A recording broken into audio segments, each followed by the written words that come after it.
trial is BAC, gemcitabine, vinorelbine, and a combination of vinorelbine and gemcitabine. So what we could conclude, that single agent chemotherapy is better than none at all. So don't declare them BAC. If they're fit enough for therapy, they should get chemotherapy. Single agent would be preferred. What about non-platinum combinations? Non-platinum combinations like vinorelbine and gemcitabine are no better than single agent chemotherapy, and they add a lot of toxicity. What happens when we add platinum? When we add platinum, there are a number of trials, but we focus on the most important one, that is the IFCT 050 trial. And there they added paclitaxel and carboplatin, and they compared it with non-platinum agents like gemcitabine and vinorelbine. So they found that and it was a big trial, so more than 400 patients, and the survival increased from 6.2 to 10 months, and the 1-year survival increased from 25 to 44%, but this was definitely at a cost of toxicity. So neutropenia rates increased from 12 to 50%, the FN rates increased from 3 to 9, and there's a lot of fatigue and 4.4% treatment-related deaths. One small point is addition of bevacizumab, cetuximab, all of these agents have not brought about any significant survival benefit. Okay, so this was a big Cochrane meta-analysis done in 2015, including 51 randomized controlled trials, out of which 44 compared non-platinum combinations to platinum, and 7 compared non-platinum single agent to non-platinum combinations. So what did this Cochrane meta-analysis conclude? They say, or they support, the use of platinum combinations for fit elderly patients. But there is a greater risk for grade 3 and grade 4, both hematological and non-hematological toxicity. And carboplatin combination should be preferred over cisplatin in such an elderly age group for advanced metastatic lung cancers. And what are the treatment options for candidates who are platinum unfit? So, the findings suggest an increase in the response rate for non-platinum doublets with a similar efficacy in survival. Dr. Gridelli did a joint analysis of the MILES and the MILES 3 and the MILES 4, and this was published in JCO in 2018. And the commonly used drugs were either single agent gemcitabine or combination with cisplatin, single agent pemetrexed or a combination with cisplatin. And what did they find? So the number of patients who were 75 to 80 years old were 38%, and more than 80 years old were 8.7%. And they assessed the patients using the ADL and the IADL scores only. So what they found was there was no significant benefit in the overall survival, marginal improvement in the PFS, and a significant increase in the toxicity, especially neutropenia, fatigue. So what did they conclude? Adding cisplatin to single-agent chemotherapy does not significantly prolong OS. It did not improve the global health score quality of life of elderly patients of advanced NSCLC. It should no longer be among the preferred options for first-line treatment in clinical practice. Standard treatment should remain single-agent chemo, whereas carboplatin-based combinations might be considered as an alternative. There was an accompanying editorial to this, and what they concluded is, by Dr. Paul Munn, he said, fit older patients with non-squamous NSCLC should receive pemetrexed carboplatin. Fit older patients with squamous NSCLC should receive paclitaxel carboplatin, or paclitaxel can be replaced by nab-paclitaxel or gemcitabine. And those who are less fit should receive single-agent chemotherapy.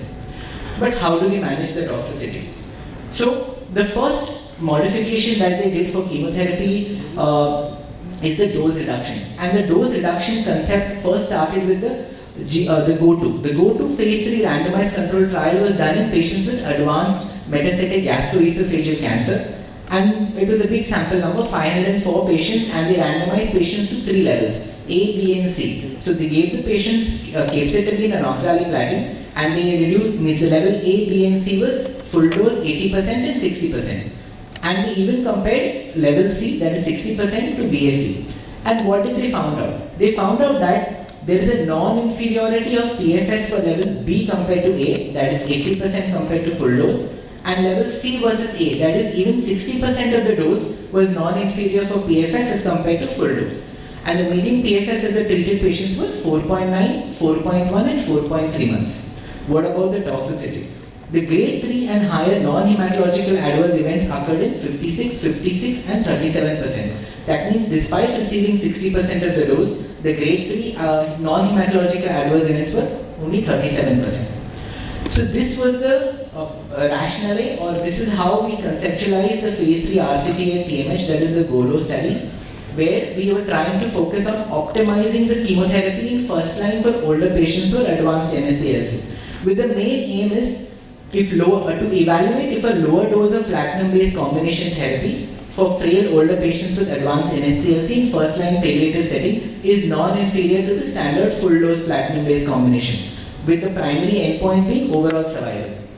And the secondary endpoints were PFS, toxicity, quality of life, and optimal treatment utility. Also focusing on response rate, chemotherapy-induced cognitive impairment, the pharmacokinetic and dynamic properties, and also evaluating factors that predict for toxicity from chemotherapy, including the CARB scores. And we included more than 60 years of age, histologically confirmed NSCLC, absence of sensitizing EGFR and ALK mutations, planned for palliative intent chemotherapy, and ECOG pace of 0 and 2. So we used the Calvert formula to calculate the carboplatin dosing in these patients. So this was my understanding of what is the role of chemotherapy in such elderly patients. So if everyone's clear, we can go ahead. Otherwise, if there's any questions regarding chemotherapy, we can take it over here. So, the next. For such driver mutated negative patients along with chemotherapy, we have an option of immunotherapy. So what data do we have for immunotherapy? So immunotherapy will focus primarily on efficacy and the toxicity data. So these are the very famous trials, the Keynote 2442, the IMpower 110 and the Empower Lung 1, and they focused on major immunotherapy drugs like pembrolizumab, atezolizumab and cemiplimab. And what we can see, that the number of patients who are more than 65 years of age was in the first trial 164 and more than 75 years of age 45. And we can see that the hazard ratio for survival is not significantly different. For those who are less than 75 is 0.64, more than 75 is 0.49 for the Keynote 24. For the Keynote 42, where they actually even looked at the toxicities as per the age, the hazard ratio is just 0.81 and 0.82 for survival, and the grade more than equal to 3 immune-related adverse events were comparable. Even for the IMpower and the Empower, which looked at atezolizumab and cemiplimab, the hazard ratios for overall survival were not significantly different. What is the efficacy data for second-line immunotherapy alone? The famous trials Checkmate 57, 017, the OAK and the Keynote. So what we can see is that there is no significant difference in the hazard ratio for overall survival for those who are less than 65, 65 to 74 or more than 75. And the grade more than equal to 3 adverse events is 71.7% in patients who are more than 65 versus 58% in those who are less than 65. So fairly tolerable. So IO single agent is not less effective and must be considered whenever indicated. Regarding toxicity, so this is the verdict. Immune checkpoint inhibitors as single agent have comparable toxicity profile in terms of incidence of high-grade adverse events between older and younger patients as suggested by the safety analysis. And on the contrary, rate of treatment discontinuation if due to immune-related adverse events were more common. What is the efficacy data for combination? We were looking at combination of chemo and IO, but what is the verdict? IO plus chemo combination should be considered regardless of age wherever indicated. And this can be seen from the famous Keynote 189, 407, the IMpower 115, the IMpower 130 trials. The grade 3 adverse events are more frequent in patients more than 75, but they were not statistically significant. To focus more in detail, those who were treated with pemetrexed, platinum and IO, the incidence of non-hematological and hematological adverse events were 36% and 26% and 32% versus 26% respectively. While those treated with taxane, platinum and IO, it was 27% and 28% and 56% and 30% for hemat and non-hemat toxicity. What is the efficacy data for first line IO plus chemo? This is basically IO plus IO, not IO plus chemo. There is hardly any evaluable patients for survival analysis. And the pivotal clinical trials that investigated the combination of IO plus IO did not evaluate toxicity profile according to age, and thus data in this setting are lacking. So what to do? So those who are fit, vulnerable and frail, based on the PDL1%, whether it's less than 50 or more than 50, if they are fit, they can go ahead with standard chemo plus immuno, and we have data for the same. Those who are vulnerable, either chemo plus immuno as a part of a clinical trial, or we can go ahead with chemotherapy alone or immunotherapy alone. For those who are frail, again, assess for chemotherapy toxicity or immunotherapy as a single agent.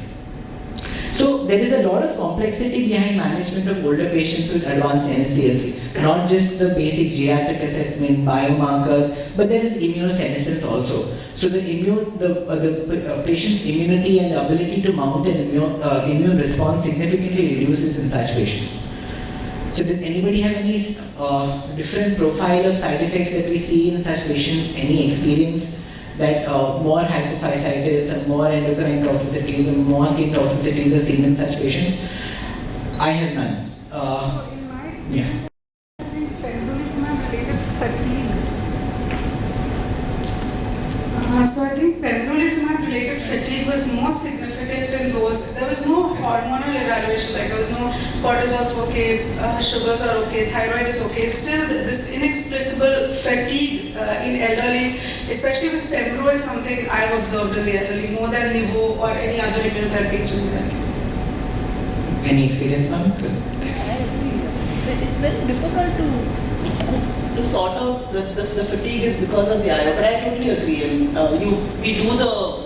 there are several patients who have come with this severe fatigue, not just for pembro, for nivo as well. And then we have done the hormonal workup, and adrenal is fine and thyroid is fine. So that does seem to happen. Although in the trials where they have looked at the older, there's an elders trial that they have prospectively looked at it, and they haven't found any significant difference between older and younger. But and I agree, clinical practice it does appear to be. So I'll share our data. So we have done a real-world experience regarding immune checkpoint inhibitors in older patients with solid tumors. And here we finally evaluated in the efficacy analysis of 150 patients. So 150 patients, and this is a real-world experience. So the median age was 64, and the number of patients who were more than 70 years of age were around 26%. Majority of them were males, and majority of them had ECOG PS of 0 to 2. Comorbidities were present in around, so hypertension and diabetes was most common, followed by ischemic heart disease and hypothyroidism. And the most common malignancies that we evaluated in this experience was non-small cell lung cancer and head and neck tumors. And majority of the patients were treated with a palliative intent, and they had metastasis at baseline. So we can see the PFS and OS curves. So at a median follow-up of 14 months, the median PFS in the geriatric population was 4.2 months. And with the same follow-up, the median OS in this population was 8 months. What we can see, the immune checkpoint inhibitor used. So 70% of them used nivolumab every 2 weekly, that is the full dose. Whereas 8.7% used nivolumab low dose. 12% received pembrolizumab at full dose. 4% atezolizumab full dose. And 4% durvalumab full dose. And we got a complete response of 8%, partial response of 22%, and stable disease of 22%. So 52% patients had a disease control rate. So what were the additional results? The additional results was the most common immunotherapy agent that we are using is nivolumab, and we can use it we're using it in 80% patients, and majority of them are in the palliative setting, that is 96%. 50% patients received immune checkpoint inhibitors in the second line, and the median number of cycles that they received were 5. The overall response rates are 30%, and as discussed, the benefit rate is 52%. Immune checkpoint inhibitors were discontinued in only 2.7%, and the median PFS and OS were 4 and 8 months. So yes, immune checkpoint inhibitors can be used in older patients with metastatic lung cancer, but they should also be accessible, right? So my colleague presented this in the ASCO 2022 meeting, where we assessed the accessibility in more than 15,000 Indian patients. And the two most common sites that were assessed were head and neck and thoracic cancers. And the number of patients who actually received immunotherapy was only 4.5% in the head and neck cancers, and the number of patients who actually received immunotherapy was only 2.3% in those having thoracic malignancies. Among the low socioeconomic class, it was 0.29% versus 6.6% among those who were having in the higher socioeconomic class. And the overall accessibility is less than 3%. So even though immunotherapy combinations, IO combinations are all approved, they should also be accessible. Let's go on to the second case. So he's also the patient of a second case, 72-year-old gentleman, diabetic, hypertensive, smoker, but his children are working in India. Metastatic adenocarcinoma lung. I'll tell you the significance of children working in India. Metastatic adenocarcinoma of the lung, pleural effusion. But here is the problem. The problem is here because this NGS has EGFR T790M. Along with the EGFR exon 19 and the P53, he has a T790M. And PD-L1 is 2%. So, osimertinib for somebody who is not accessible. Afatinib, gefitinib. Combination of chemo plus gefitinib or chemo alone. Again, I think this question goes to Aditya. What would you prefer? So, the significance of children working in India is, in this patient it should have been abroad where they can at least send some money for osimertinib, but here it's not accessible. So what should we do for our common scenario? So we have options. We would go for a fitter patient would be PEM carbo plus gefitinib. If not fit for chemotherapy, then probably gefitinib alone or even afatinib is also an option. Okay. Any other opinions? Varatika ma'am, any other this thing for T790M upfront, 75-year-old? And basically. Osimertinib, I'm sure everyone will agree. 60%. So if you're not, this is the only situation where you have a targeted therapy with lower dose data, not specific T790M, the 50 milligram odlatinib, and that data looks very good in the early population, and that looks similar to what you get in 150, except that T790 is leading our decision making getting convoluted. Not necessarily. No one has proven that T790 is upfront. Always the prognosis is poor. In fact, if someone does this is a JSU paper sometime back, that is not got replicated, unfortunately. If it does deep sequencing, almost more than 1/3 patient will see some T790 at a very low frequency. So again, what is the significance at upfront? That doesn't mean if I have osimertinib, I won't choose that. But if I don't have, I won't fret about it. ये germline हो सकता है. 56%, yes, that's a very good point. And T790M is known that this can be germline in lung cancer. This is one of those supposedly risk factors in this setting. So there's a possibility that, and there's a 56%. But again, we may fret over it, not fret over it if you don't have osimertinib. If you have both options, there are so many reasons why you will choose one. But if that is not there, so, and you have option, and that data doesn't exist for other TKIs, except that one animal study is there for osimertinib. That data is there. That is our publication, and based on that, Dr. Vanita can share some of her low dose experience. Both has got. Dr. Vanita has and Dr. Akhil low dose osimertinib means that don't use more frequently. Maybe you want to share?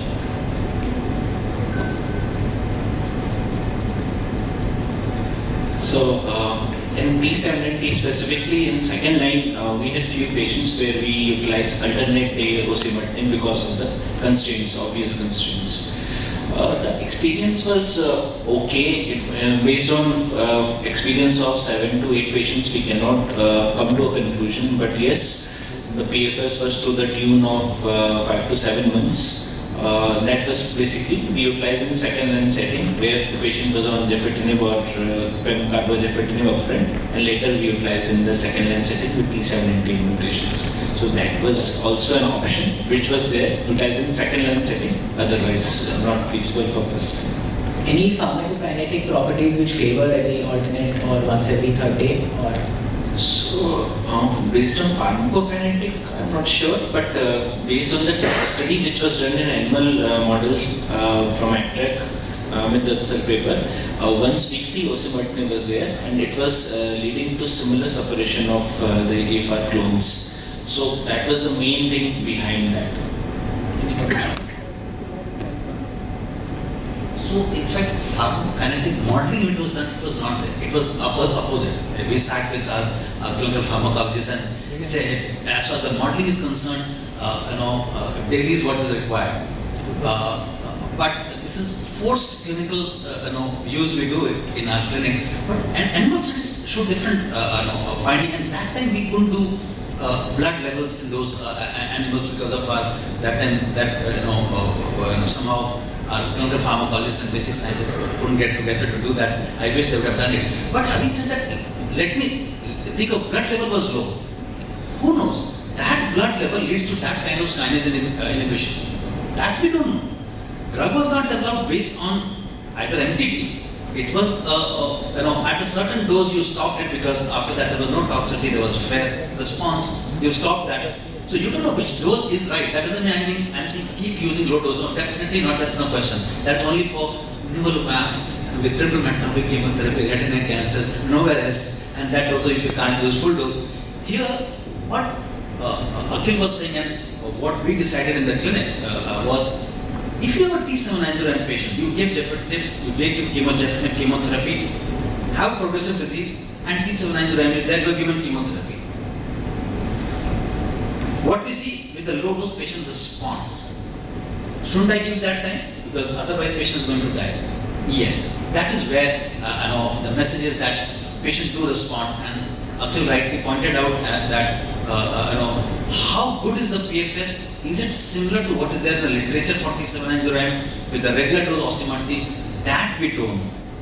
That's not the message that you simply replace it. The message is that if you don't have something, this is a good option. When you're giving every week or every, we have changed now, we are not giving every week now, we are giving, Dr. Vanitha want to comment on that. Yeah, so the paper that we were discussing, or the study we were discussing was in Amitabh's lab, so they had taken mouse models and they were given osimertinib once a week and daily. And the mice which received osimertinib once a week did not have any homing of the lung cancer cells to the lung, so they did the biopsy.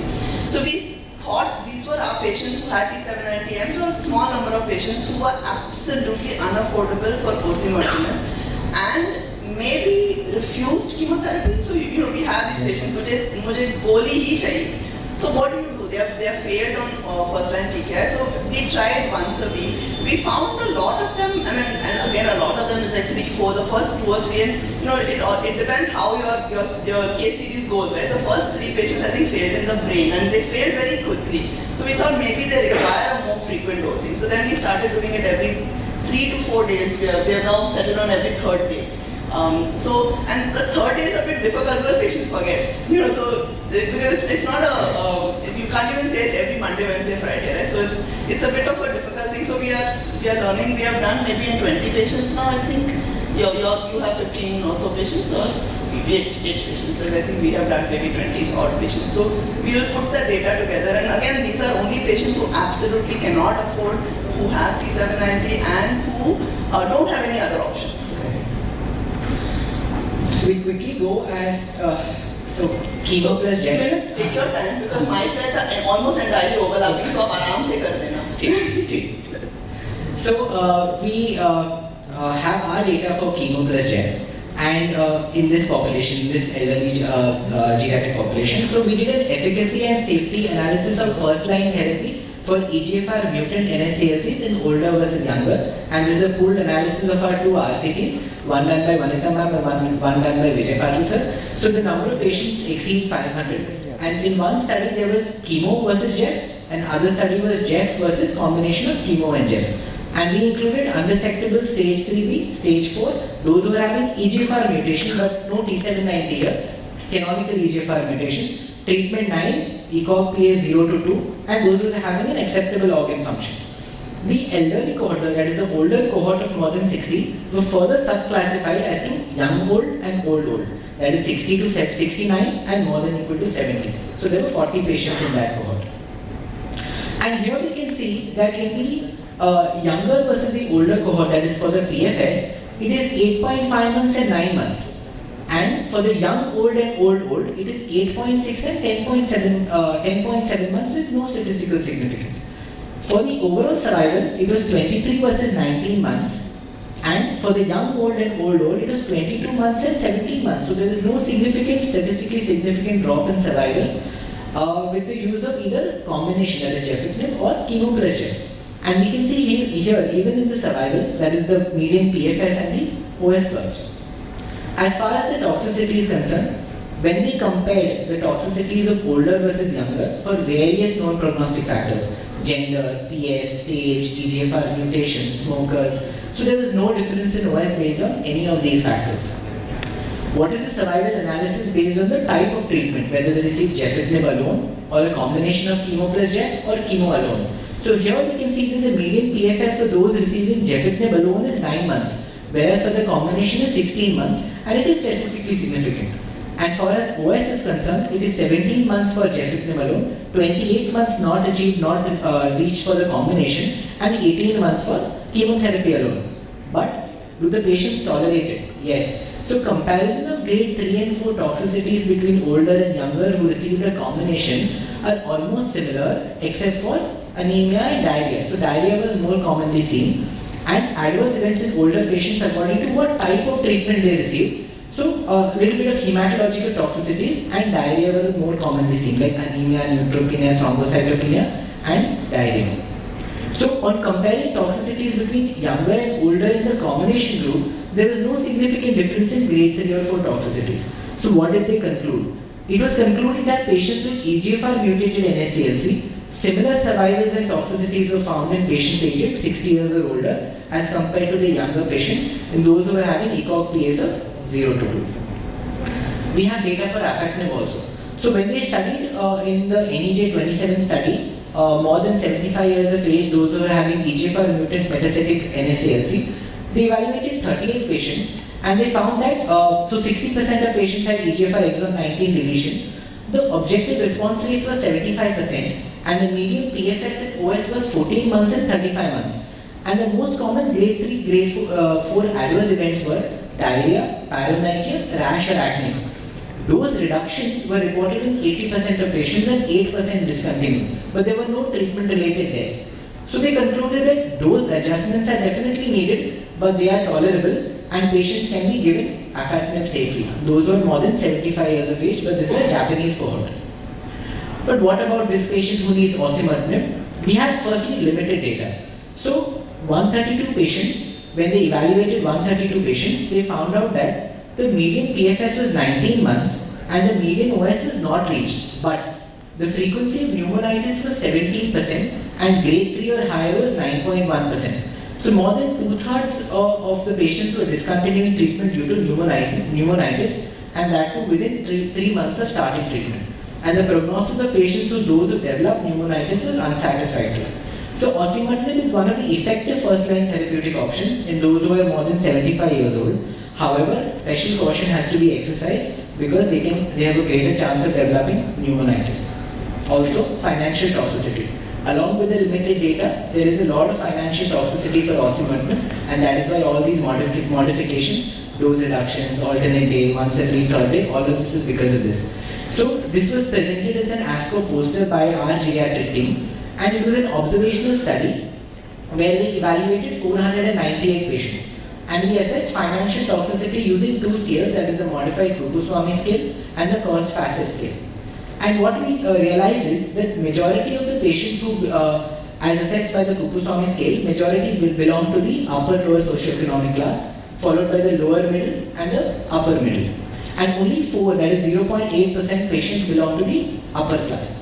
And the source of funding was the family in majority of the cases. Very few patients had an insurance, and 12% patients did not take even an external support. 12% patients actually had to borrow money, and 4% patients actually had to take a loan, and 2.6% patients had to sell their assets for the treatment for the purpose of treatment. So there was quite a lot of moderate to severe burden on the cost facet scale. So what we concluded is that in older Indian patients with cancer, there is a high prevalence of financial burden and associated with poor socioeconomic status, poor financial well-being, and poor financial quality of life. And more than half of the patients depend on their family members to meet the cost of treatment. So these are the issues which I routinely face in my clinic. If there are any other commonly faced issues, then we can discuss it right. If not,